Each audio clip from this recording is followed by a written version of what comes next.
Hello mga kwatog, kamusta kayong lahat? Magandang tanghali sa inyo.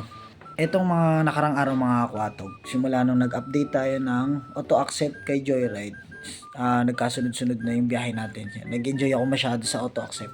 Kaya napabayaan na natin yung sarili natin. Halos di na tayo pinapawisan. Kaya naisip ko ngayong araw, magpapawis tayo mga kwatog. Tayo ng pampagising, Red Bull.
Ito na yung pawis natin mga kwatog.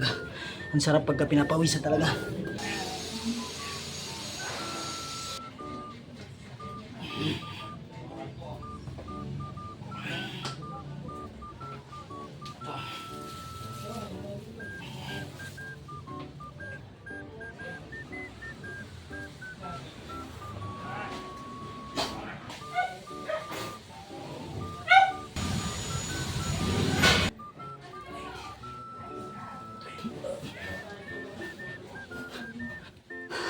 Ito sa tayo magpapawis mga kwatog. Sa mga nagtatrabaho dyan, ugalayin pa rin natin makapagpapawis kahit 30 minutes lang. Napaka-importante po yan sa katawan natin. Huwag natin pabayaan yung katawan natin. Yun lang po at maraming salamat sa pagsama sa video na to.